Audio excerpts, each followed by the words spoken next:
Okay, so you bought a lot or you're under contract on one. Maybe you've already got your house, the plans are all drawn up, or you're still sketching ideas on a napkin. Either way, you're not ready to pull a permit yet. And that's actually fine, because the window right before you pull that permit, that's where most owner builders either set themselves up to win, or they set themselves up for a huge nightmare that they don't see coming until it's way too late. I'm Mark with AccuDirt, and I've been in construction in Arizona for over 25 years as a general contractor, as a builder, a luxury home builder, now running my own grading and site prep operation out of Scottsdale. And what I want to talk to you about today is exactly what you should be doing with your lot during that pre-permit window phase. It's really the research phase before the clock is running anyway, because this is the time to make smart decisions without it costing you anything really extra. The first thing most people do when they buy a raw lot is call a contractor. I get it. You're excited. You want to know what it's going to cost to build, but that's actually the wrong sequence. And here's why. Before you call anyone, before you call me, before you call a builder, before you call anyone, go look at your parcel on the county assessor's site. In Maricopa County, that's mcassessor.maricopa.gov. In Pinal County, it's pinalcountyaz.gov. Pull your parcel number and look at the basic info, zoning designation, lot size, and any notes attached to that record. Then go to your jurisdiction's planning and zoning department. That might be the county if you're in an unincorporated area like Rio Verde, Desert Hills, or it might be the city if you're inside Scottsdale, Phoenix, Cave Creek, or Fountain Hills. Look up what your lot is actually zoned for. Verify what you want to build is actually a permitted use. This sounds basic, but I've talked to people in the past who were 3 months into planning before they found out that their lot had a use restriction, then never even caught. While you're there, look for any overlay zones, flood zones, hillside development zones, environmental overlays. In Arizona, that matters more than people really think about. The Sonoran Desert doesn't care about your timeline. Pull the FEMA flood map for your parcel. Go to msc.fema.gov and look up your address or coordinates and find out what flood zone you're in. Here's why this is critical before you do anything with dirt. If you're in a special flood hazard area, that's in an AZ or AE zone on the FEMA map, your grading is going to be subject to your additional review, to additional review. Your finished floor elevation may need to be set at or above the base flood elevation. That's not optional. That's not something you can negotiate.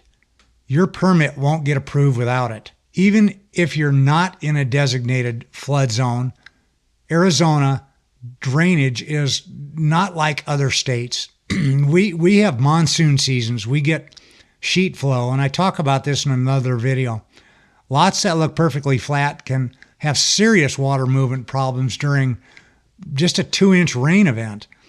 Understanding your drainage patterns before you grade is the difference between a yard that works and a foundation with water intrusion problems you'll be fighting for the life of the structure. I've got another video that goes deep on desert drainage and grading mistakes. I'll link it in the description below, but the short version is this. Know your flood zone status before anyone moves a single yard of dirt on your property, including yourself. Don't go out there and start moving things. Next thing in the pre-permit window is utilities. Specifically, you want to know what's already stubbed up to your lot or close to it and what you're going to have to bring in. This affects your site work budget significantly. In the Rio Verde area and outer Scottsdale and the northeast areas up there, I work on lots regularly where people are shocked to find out they're on private well and septic. They assumed city water and sewer. That's not a small difference. The septic system alone affects where your leach field goes, which affects your grading. which affects where you put your pad, which affects everything downstream. Currently, they aren't allowing wells out there, and you have to put a water holding tank up in the air to feed the water. Call the city utility companies directly. Call SRP or APS for electric. Find out where the nearest connection point is and how far you are from it. Call your water provider. If it's EPCOR in Rio Verde, get their service availability confirmation in writing. Call Southwest Gas if natural gas is a factor. And find out early whether you're on private septic or connected to a municipal sewer, because the septic location and the perk test results for the soil are going to drive a chunk of your grading plan. Don't assume any of this. I've seen people get to the permit stage and find out their utilities are significantly further away than they thought. And that added cost blew up their budget in a way they weren't prepared for, and sometimes kills their dreams of even building for quite some time. A geotech report, sometimes called a soils report or a geotech investigation, tells you what's actually underground. In Arizona, that means a lot. In fact, it matters enormously. We have expansive clay soils in some areas. We have caliche, that's the hard calcium carbonate deposit layers in other areas. Some lots in Rio Verde and North Scottsdale areas have decomposed granite right at the surface, which actually compacts well. Others have silty, loose material that needs significant work before it can support a structure. So there's a lot of things that can change along the way. The report will tell you your soil bearing capacity, your expansiveness index, and gives recommendations for foundation types and compaction requirements. That information directly affects your foundation engineer's design. It affects your grading scope, and it affects your overall construction costs significantly. This is not an optional line item if you're building a structure. Most jurisdictions are going to require that as part of your permit application anyway, so get it done in the pre-permit window so it's informing your decisions, not just checking a box after the fact. Now, I've got a video on soils reports, compaction testing, and what owner-builders need to know about their liability around this. I'll put a link in the description for that too. This sounds obvious, but I'm going to say it anyway. Walk your lot. Walk it more than one time.